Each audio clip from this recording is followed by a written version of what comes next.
So the last workshop of the day that we have is DavisBacon and Related Acts workshop. So really DavisBacon Act, DBA, is what most folks know. What do you know about DBA? What do you know about DavisBacon Act? If you use federal dollars to pay for construction, you have to do this paperwork. That's right. If you use federal dollars for construction projects, it requires basically the paperwork that we'll kind of talk about here in a little bit.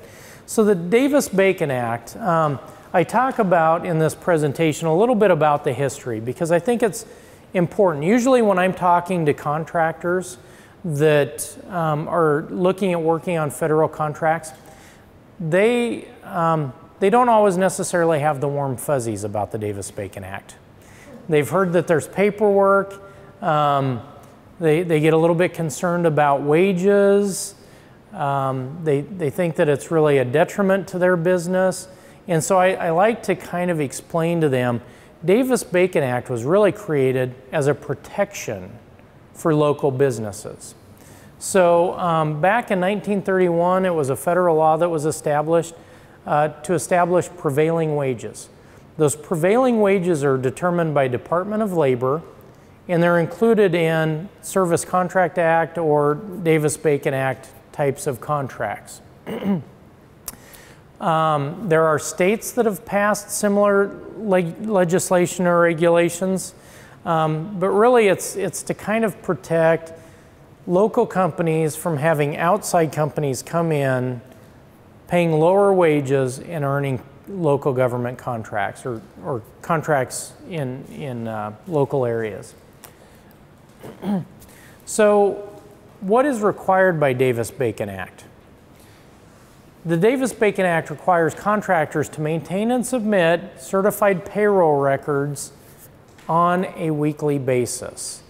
And that payroll has to include the required wages as well as fringe benefits.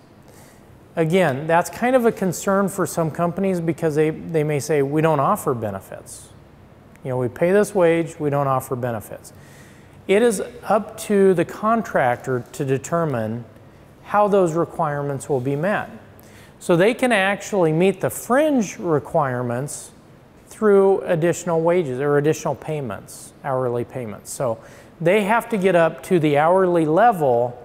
The government's not telling them how they get there. It's really up to that contractor to decide. All federal construction contracts must include provisions for paying workers on site no less than the prevailing wages.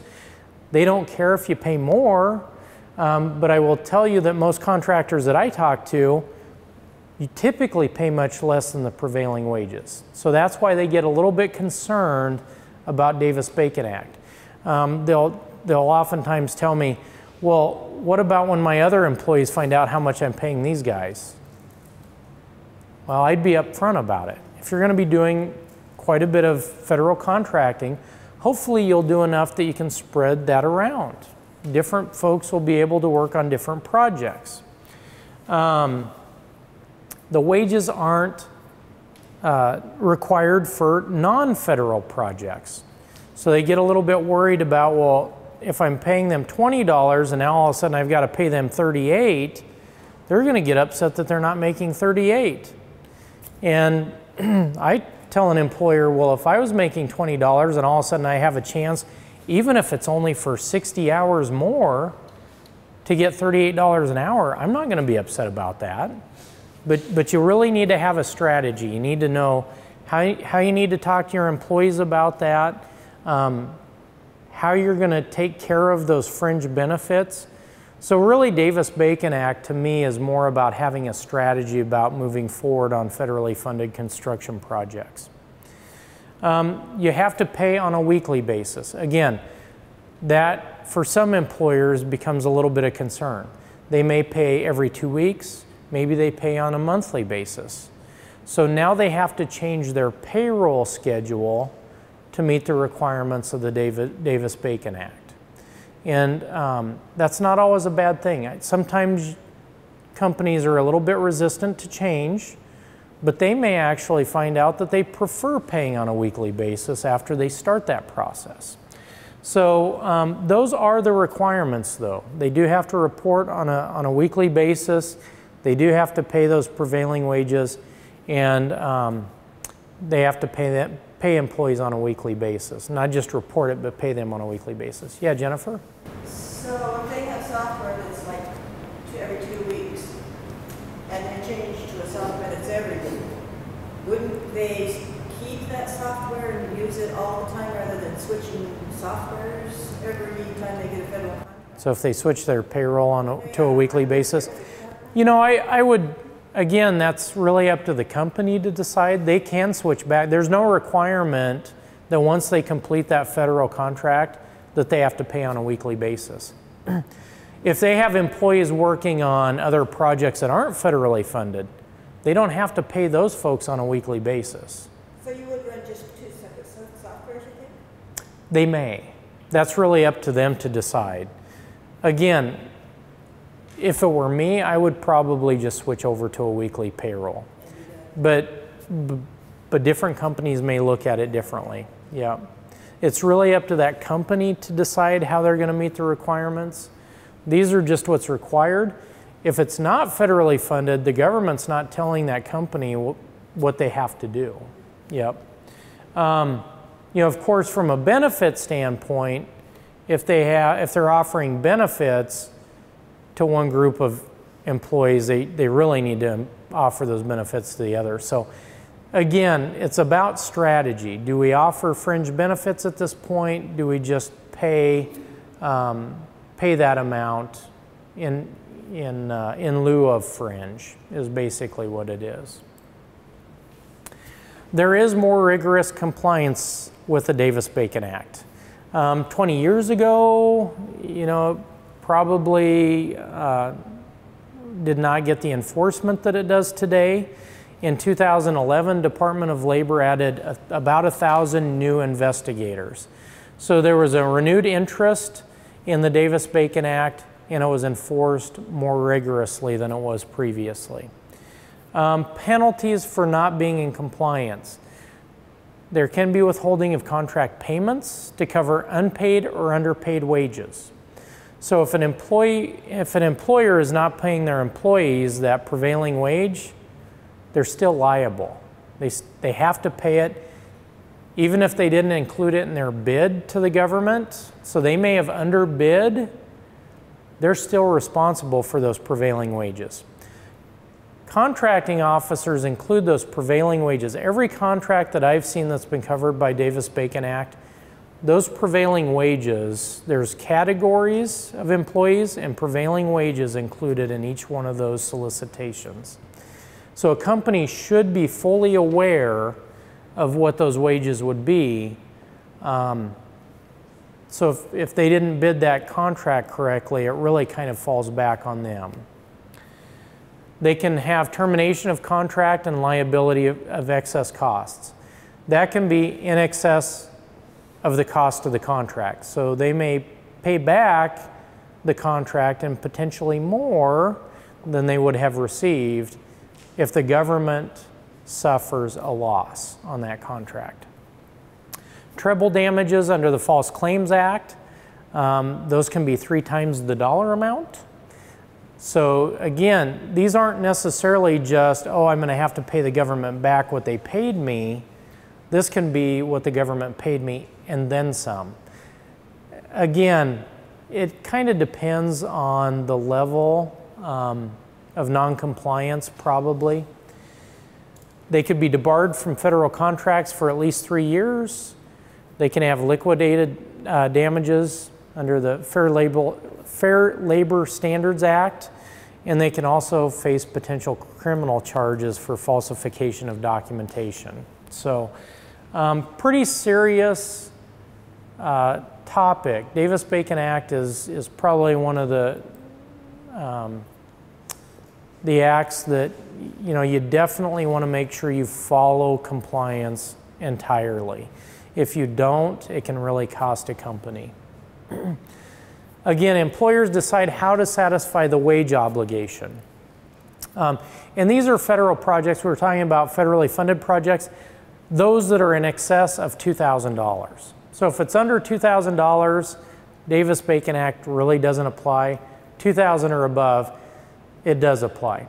Which, if you've priced out any type of construction projects, you're not going to get a whole lot for under $2,000. I mean, basically everything that I've ever seen or heard typically will be required Davis-Bacon Act.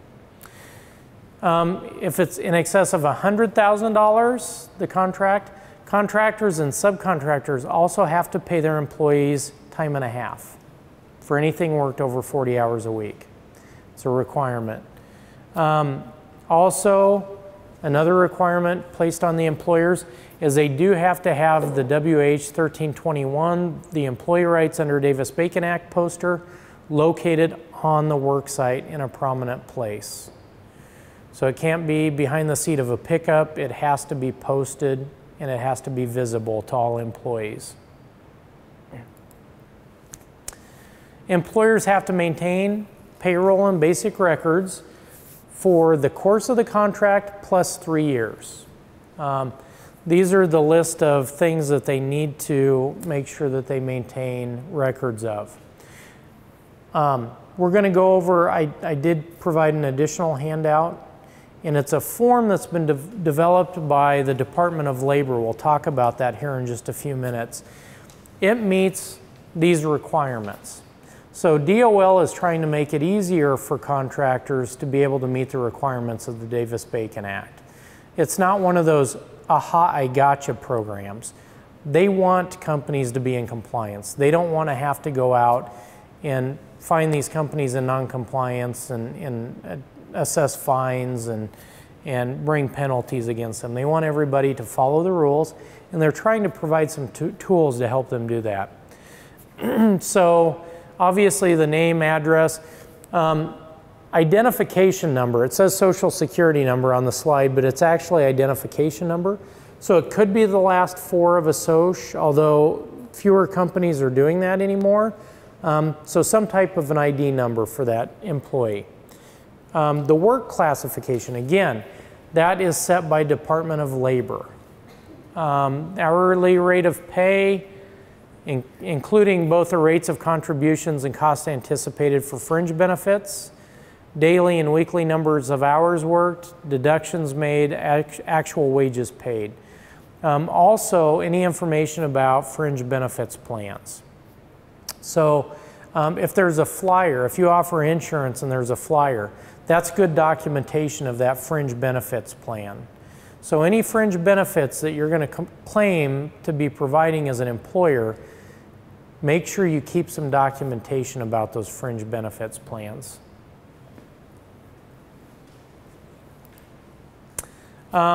Employers must provide the contracting agency with a copy of all payrolls on a weekly basis, and it has to be completed within 7 days after the regular pay date for that pay period. Each payroll must be accompanied by a statement of compliance. Again, I was mentioning the DOL form, and that's the one that's listed here, the WH 347. That's the handout that you have.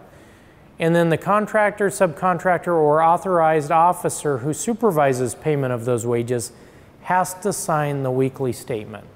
And again, every one of those requirements is included on the WH 347. Davis-Bacon Act has been extended to other related acts. So it's not just the Davis-Bacon Act.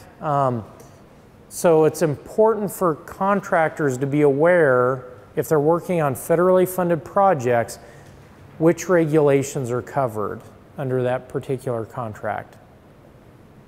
Copeland Anti-Kickback Act prohibits employers from inducing employees to forgo any or part compensation to which they would be entitled. Again, with the contractors that I've visited with, typically it's, they have to make up wages rather than trying to entice employees to forgo wages, if that makes sense. So here's a little sample Davis-Bacon Act wage determination. So on a contract for a classification, an employee classification, they may show that there's a base wage of $35 and fringe benefit of $18, total hourly wage of $53. Typically, the base is cash. This is going to be your payroll. Then they choose how to pay the fringe portion. Why is it important to have a strategy about how you might take care of that fringe? Does anybody know? This doesn't it include insurance, and I'm not sure what all is. Yep, so fringe could be insurance, it could be, so benefits could be important from an employer standpoint for recruiting employees and so on and so forth, so, but. And also to show them the value of what their benefits. Yep, the value of the benefits. If you don't provide benefits and you have to pay this in lieu of benefits, the fringe benefit, so let's say you don't offer insurance, you don't offer vacation, you don't offer all of those things. So gosh, I'm just going to pay an extra $18. You know, I'm going to get this contract, not worry about benefits. What happens when you pay them that extra $18? I'm hearing some laughing. You get used to it. It's taxable, yes. It basically is taxable income. So they can determine how to take care of that fringe. The government's not going to tell them how to do it, but all of a sudden it becomes a lot more expensive to that employer. So, like I said, a lot of contractors, especially if they haven't worked on federal contracts before, they may not offer the fringe benefits that would be expected, and so they'll just pay. They'll just provide cash. It's the most costly part. So any cash wages are going to be subject to these payroll burdens. FICA, FUTA and SUTA, general liability, workers' compensation. So here's kind of a comparison. So Company A provides fringe in the paycheck, so they're paying it. Company B is providing some bona fide benefits plans. You can look at the cost difference. So let's say the base wage is $34.52, the fringe benefit is $10.33, total hourly wage is $44.85. The payroll burden, 25%, would be $11.21 if they're paying in lieu of fringe benefits. So they're just paying cash. Now all of a sudden, it's $56.06 per hour that they're going to have to include in their bid. Company B that provides fringe benefits, they have the base wage of $34.52. Their payroll burden is $8.63. Their bona fide plan, so everything that this company is paying out in cash, they're providing in benefits. So that $10.33 is not taxable. Their bid price could be $53.48 to break even. So it does affect the cost. Now, if you're working on a 40-hour project, I don't know that I'd implement a benefits plan just to take care of a small construction project. If you're going to be spending 6 months on a project and you've got 10 to 15 guys dedicated to that project, now you can start to see how it changes the whole scenario. So you could potentially have 40 hours a week, 10 to 15 people, 6-month period. It becomes a much, much larger number. And so, A bona fide plan would probably be for a year. well, it would be, it could, yeah. The question is how much, and it probably also depends on, are you going to be bidding on federal projects on an ongoing basis, or is this a one-time deal? If it's a one-time deal, if it's a small project, I would probably pay the cash. If I wasn't offering my employees bona fide benefits. Again, that's for that company to decide. They may be willing to do that. They may not be willing to do that. You just have to kind of decide what it is. Now, what you can't consider bona fide are benefits that the employee pays for. And I think that makes common sense to us, but I'm sure the reason why the topic comes up is I'm sure companies have done this in the past. They bring in a supplemental insurance company to offer supplemental insurance. The employee is paying for that benefit. They're showing that they're offering a bona fide benefit. We're offering supplemental insurance, but the employer is not paying for it. So again, these would, for a bona fide benefit, fringe benefit, it has to be paid by the employer. So these are the requirements for a bona fide plan. It has to be specified in writing, communicated to covered employees. So it can't be a secret. I'm only going to tell the guys that are going to work on this federal project that benefits are being offered. Everybody else, I'm not going to tell them because I don't want to pay. No, you have to tell covered employees. Has to have irrevocable contributions. So you can't really take those contributions back or demand that it be paid back. Group benefit plan, contributions have to be made to a third party or a trust. They have to convey a benefit to the person actually performing the work. So it can't benefit the employer, it has to benefit the employee. And it has to be accounted for on an hourly basis in the weekly payroll reporting. Again, So it doesn't have to be a family. what's that? It doesn't have to be a family plan with dependents. Exactly. Yeah, it doesn't have to be a family plan. It could be an individual plan that's offered by an employer. Yep.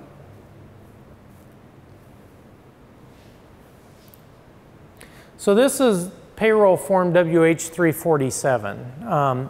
Again, I provided a handout. Just kind of wanted to go through and talk about the different categories. When you look at that form, usually when if I were to hand that form to an employer, it may seem overwhelming. They may look at it and go, this is more than I want to have to deal with. It really talks through the basics, though. Again, these are the requirements of DavisBacon Act. So we're just illustrating with the boxes where each of these pieces of information is located. So the first one is company name and contractor or subcontractor designation. So you just do a checkbox. I'm either a contractor or I'm a subcontractor to the prime. You put your company address there. The next couple of pieces of information, payroll number. You begin the payroll number with the number 1, and then obviously number 2, number 3. So it's not a number that you have to make up. You start out with number 1, then you go number 2, so on and so forth. The payroll period for that week ending. The project and location. Again, you may be working on multiple projects. It's important to obviously designate which project, which location that you're working on for this payroll. The project and contract number is also included there. Employee identification, the name and identifying number. Again, I know some companies, again, probably still use the last 4 of a SOCH. A lot of companies are moving away from any kind of association with a social security number. Probably not necessarily always a bad idea. Withholding exemptions is not required. There is a location for that, though. The work classification, again, this is typically going to be located on the solicitation. So anytime a solicitation is released, that would have a requirement of DavisBacon Act, it's going to include the work classification and the prevailing wages. It also provides the categories on a daily basis. Hours worked, both straight time and overtime hours. So you have to identify both. The total hours worked, and then the rate of pay. So it kind of explains there, the top portion of that box is for the base hourly rate of pay. So you put the base rate of pay. So again, if the base rate is 35 and the fringe is 18, the base rate goes up in the upper left-hand corner. The hourly rate for fringe, straight time and overtime, is underneath. So that's the bottom right-hand side of the box. That would be the fringe be calculated there.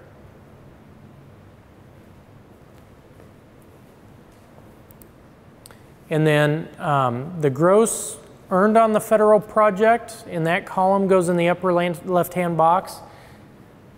And then the total gross earned for the week goes in the bottom right-hand side. Because again, an employee might be working on a federal project and also working on non-federal projects at the same time. The government needs to see what did you pay on this project that the government's providing funding for, and then how much was paid to that employee for that week. And then net wages are also listed there. The withholdings, deductions are also based on gross wages. So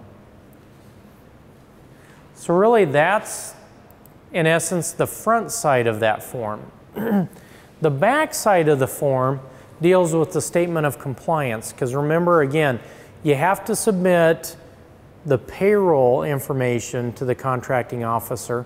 You also have to submit a statement of compliance. The back of this WH-347 has the statement of compliance. So it's not like you're creating your own tool, your own spreadsheet, your own records. You just fill out this form, sign it, date it, and submit it. So it has the statement of compliance. It also has a designation on how fringe benefits are paid by the employer. So if the company provides fringe benefits, you check box 4A. If you do not provide fringe benefits, you check box 4B. So the government needs to know, is that fringe paid in cash or is it actual fringe benefits? And then any exceptions to fringe benefits that are paid in cash would go in the exceptions box. It seems like a simple tool. But again, it can be very overwhelming for companies. I think So when they... What's an example of an exception? So these would be exceptions to 4A and 4B. So I'm trying to think. It would be I'm thinking it's vacation, sick. yeah. Yeah, well, and it depends on how you probably designate some of the leave, potentially. You know, I don't know if trying to think if like funeral leave might be an exception that would be listed there. And those types of questions, again, the Department of Labor would really be the place to ask some of those questions. You know, so if you do offer funeral leave, probably the biggest question is how do you calculate that? So that might be, in my mind, that would be possibly an exception, because you may be offered 3 days if it's a close relative. Well, you don't know if anybody's going to pass away in a year, so how do you calculate those wages? Does that make sense? How do you calculate an hourly benefit on something like funeral leave?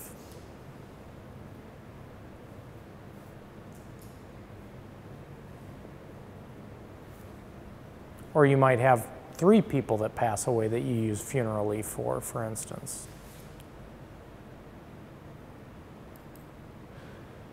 So again, these are resources. These basically, whereas when we were talking about HubZone, really it was SBA websites. For DavisBacon Act, it's really Department of Labor. Department of Labor oversees the compliance of DavisBacon Act. So they're rules that are enforced by DOL on federally funded projects. So the money's flowing through different agencies, but really it's DOL that has the power of enforcement with the DavisBacon Act.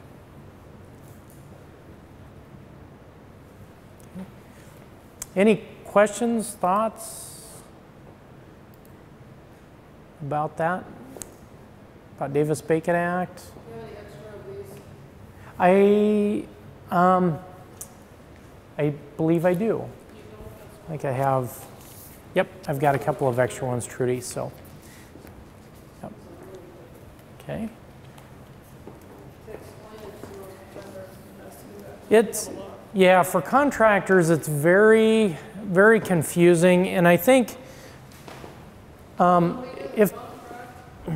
tell them what it has to be. yeah, and I think that, do you get some of the same feedback as far as, do they, when you start talking about paying weekly, or do they get nervous about wages? And A lot of times they've either, sometimes, a lot of times we've already worked with them before. yeah, There's a lot of different contractors that we've worked with them yeah, several times over the years. yeah, So then they know, but when you actually do the contract, you go into those websites and you figure it out. yeah, You tell them this is what your base wage for that, for a mechanic, and this is what your fringe benefits should be. yeah. So you tell them exactly this is what you should be paying them. So they So know, they know exactly Hey. what yeah, those, the WH-47 that sheet. Yeah. They know exactly what it, how it has to be. Yeah. And I get, one company I was going to be working on, it was a fairly long contract. I can't remember if it was estimated to be 2 or 3 months long. But he was new to federal contracting, was really nervous about the 2 people that he was going to send out to work on this contract would be making considerably more. It wasn't double, but it was pretty close to double what his other employees would be making. And he said, as soon as those other employees find out, they may leave. And I said, well, you as an employer have to develop a strategy. How am I going to address this? Because they may talk. They may say, gosh, I'm making almost double what I was making before.